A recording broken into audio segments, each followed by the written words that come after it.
बिस्मिल्लाहिर्रहमानिर्रहीम। अस्सलाम वालेकुम dear students, I am your computer teacher Dilawez. आज हम पढ़ने जा रहे हैं कंप्यूटर साइंस का chapter number 3 data communications, lecture number 2 of week 1। आज जो आप टॉपिक पढ़ने जा रहे हैं दैट इज़ बैंडविड्थ, और उसमें दो टेक्निक्स हैं उसकी, एक है बेस बैंड और दूसरा है ब्रॉड बैंड। बैंडविड्थ क्या होता है? The amount of data that can be transferred through a communication medium in a unit of time is called bandwidth। यानी कि हम लोग एक जितनी मिकदार में डेटा एक जगह से दूसरी जगह with in a unit of time, एक फिक्स टाइम के अंदर जितनी मिकदार में डेटा एक जगह से दूसरी जगह थ्रू कम्युनिकेशन चैनल और कम्युनिकेशन मीडियम सेंड और रिसीव करते हैं, उसे हम बैंडविड्थ कहते हैं। इसकी दो टेक्निक्स हैं, एक बेस बैंड है और एक ब्रॉड बैंड है। बैंडविड्थ क्या होता है? अमाउंट ऑफ डेटा होता है जो कि एक यूनिट ऑफ टाइम में उसको मेजर किया जाता है।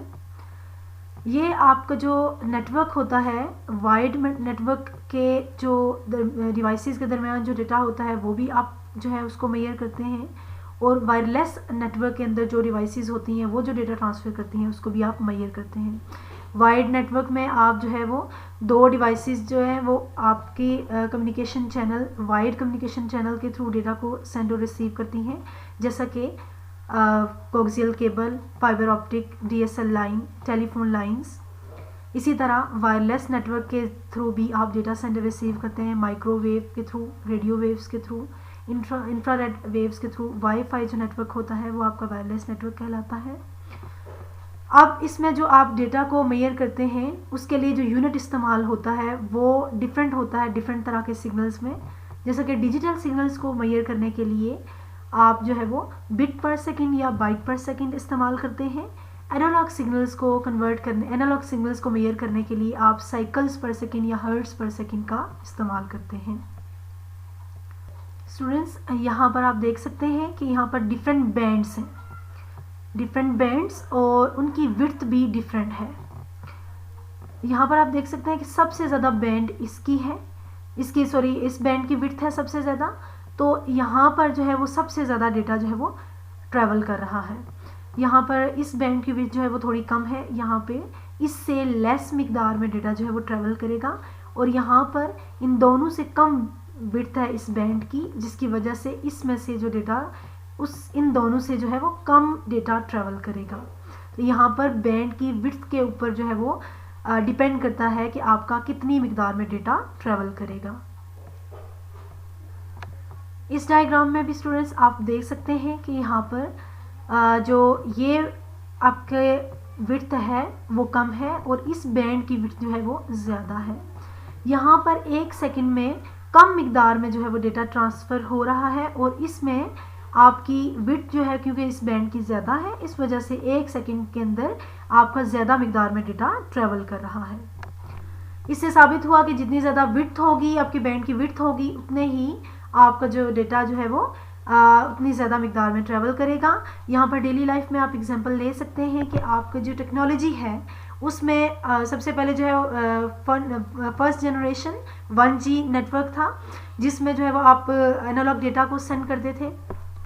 उसके बाद 2G नेटवर्क आया, उसमें आप जो टेक्स्ट मैसेजेस सेंड कर सकते थे साथ। उसके बाद 3G नेटवर्क आया, जिसमें आप अपना जो है वो वीडियो, ऑडियो, आप टेक्स्ट डेटा जल्दी से लेस टाइम में आप सेंड और रिसीव कर सकते थे। उसके बाद आजकल जो जनरेशन जो टेक्नोलॉजी यूज़ हो रही है दैट इज़ 4G।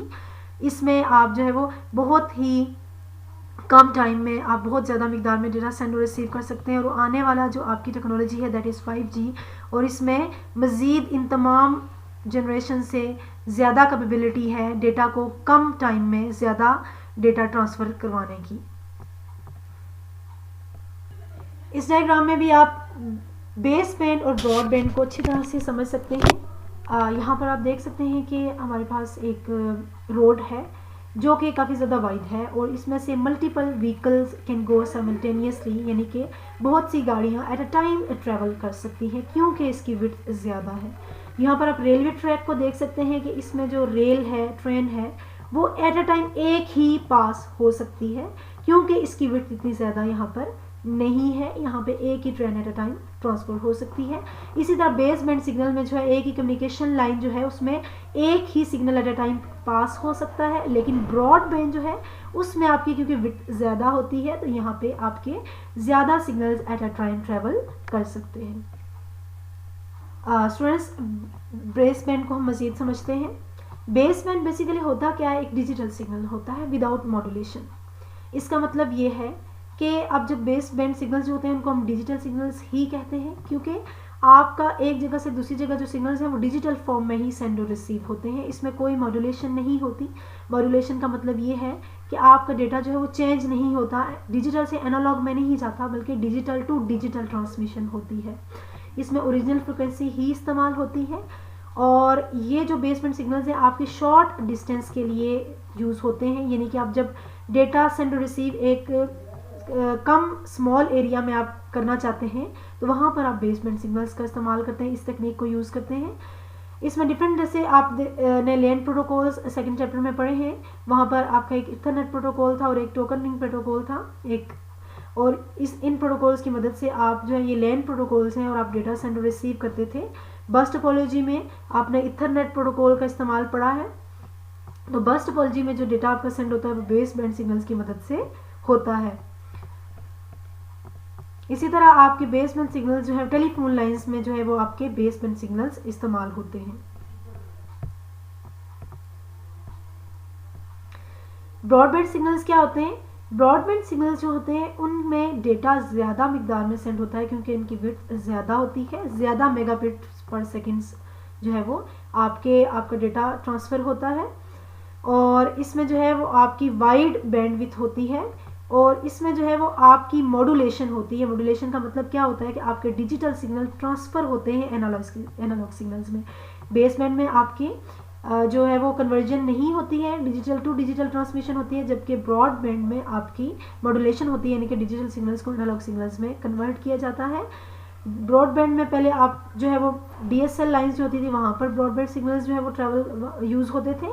फिर केबल टीवी जो है वहाँ पर केबल लाइन्स जो है उसमें आपकी जो है वो ब्रॉडबैंड सिग्नल्स इस्तेमाल होते थे, और उसके बाद आजकल जो है फाइबर ऑप्टिक की मदद से आपका डेटा ट्रांसफ़र होता है ब्रॉडबैंड सिग्नल्स की मदद से।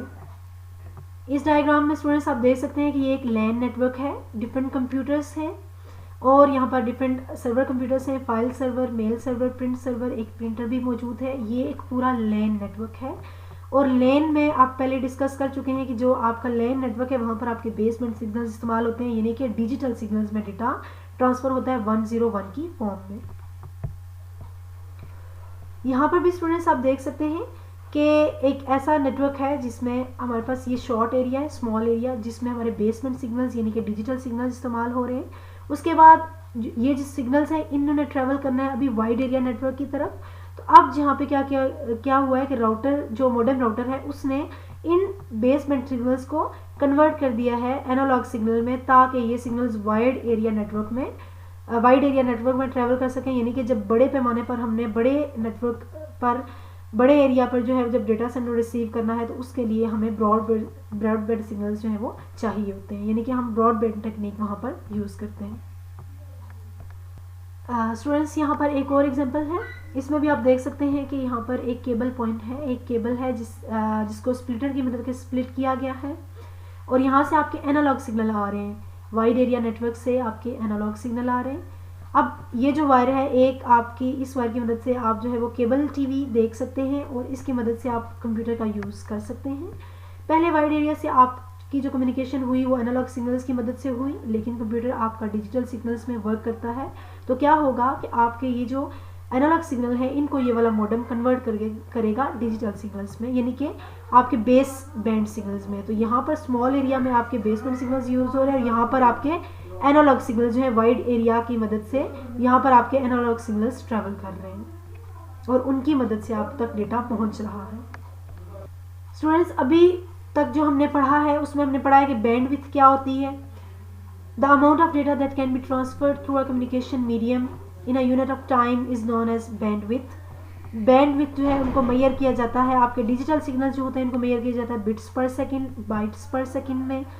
और एनालॉग सिग्नल्स को मेजर किया जाता है साइकिल्स पर सेकेंड्स और हर्ट्ज पर सेकेंड में।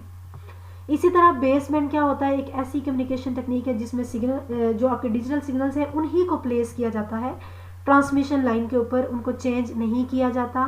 इसका मतलब ये है कि डिजिटल सिग्नल ही डायरेक्टली ट्रांसमिट होते हैं और डिजिटल सिग्नल्स को हम बेस बैंड सिग्नल्स भी कहते हैं। उसके बाद है ब्रॉडबैंड सिग्नल्स जो होते हैं। ब्रॉडबैंड टेक्निक क्या होती है, एक ऐसी टेक्निक जिसमें लार्ज अमाउंट ऑफ डेटा, यानी कि वो वॉइस की फॉर्म में हो सकता है, वीडियोस की फॉर्म में हो सकता है, और लॉन्ग डिस्टेंस हम ट्रेवल करवा सकते हैं सिग्नल्स को।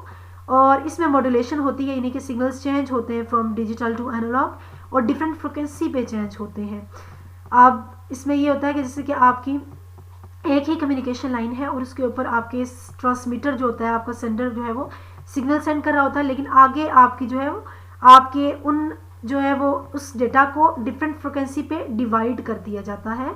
और ये जो है डिवीजन जो होती है आपकी फ्रिक्वेंसी डिवीजन मल्टीप्लेक्सिंग टेक्निक की मदद से होती है, एफडीएम टेक्निक की मदद से आपकी जो डेटा है उसको डिवाइड किया जाता है डिफरेंट फ्रिक्वेंसी के ऊपर और आप डिफरेंट तरह का डेटा डिफरेंट फ्रिक्वेंसी पे जो है वो देख सकते हैं। फॉर एग्जांपल आप जो है टेलीविज़न में देखें कि आप डिफरेंट चैनल्स देख रहे होते हैं, आपके जो है वो ट्रांसमिशन आ रही होती है एक ही कम्युनिकेशन लाइन के ज़रिए, एक ही केबल के ज़रिए आपके डेटा आप तक आ रहा होता है, लेकिन आप जब भी चैनल चेंज करते हैं तो आपको ट्रांसमिशन डिफरेंट नज़र आती है। तो होता क्या है कि आपकी एक ही कम्युनिकेशन लाइन होती है, लेकिन उसको स्मॉलर छोटी छोटी फ्रिक्वेंसीज में आपको डिवाइड कर दिया जाता है उसको, और हर चैनल को आप डिफरेंट फ्रिक्वेंसी पे देख सकते हैं। आपका ट्रांसमीटर जो होता है, आपका रिसीवर जो होता है, वो क्या करता है कि उस कम्युनिकेशन लाइन पे जो आपका डेटा आ रहा होता है, जो बैंड विथ आ रही होती है, उसको डिवाइड कर देता है स्मॉलर फ्रिक्वेंसी के अंदर, और आप जो है वो डिफरेंट डेटा को सेपरेटली डिफरेंट फ्रिक्वेंसी के ऊपर देख सकते हैं। और ये होता है आपकी एफडीएम टेक्निक के जरिए, यानी फ्रिक्वेंसी डिवीजन मल्टीप्लेक्सिंग टेक्निक के जरिए। लास्ट क्वेश्चन आपका है जी, एफडीएम फ्रिक्वेंसी डिवीजन मल्टीप्लेक्सिंग होता क्या है। ये एक ऐसा मेथड है, एक ऐसी टेक्निक है जो कि बैंड विथ जो आपकी होती है, उस जो आपका communication line into smaller frequency bandwidth, यानी कि जो आपकी बैंडविथ होती है उसको स्मॉलर फ्रिक्वेंसी में मज़ीद डिवाइड कर देता है, और हर पार्ट जो होता है उसको हम सेपरेटली देख सकते हैं। Each part of the communication line can be use for transmitting data separately. जो डिफरेंट आपका डेटा को डिवाइड किया हुआ होता है, डिफरेंट फ्रिक्वेंसी के ऊपर बैंडविथ को डिवाइड किया हुआ होता है, वो आप अलग अलग से आप देख सकते हैं। जैसे कि टेलीविज़न चैनल्स की एग्जांपल है कि आपकी एक ही कम्युनिकेशन लाइन पे डेटा आता है, लेकिन आप उसको मल्टीपल चैनल जो है वो, क्योंकि आपकी बैंडविथ डिवाइड हो जाती है, तो आपको डिफरेंट फ्रिक्वेंसी पे डिफरेंट चैनल जो है वो नज़र आते हैं। होमवर्क स्टूडेंट्स आपने ये करना है कि आपने क्वेश्चंस जो आप हमने पढ़े हैं, bandwidth, base band, broadband, FDM technique क्या होती है, और आपने बेस बैंड और ब्रॉडबैंड का कंपैरिजन लिखना है। Thank you so much.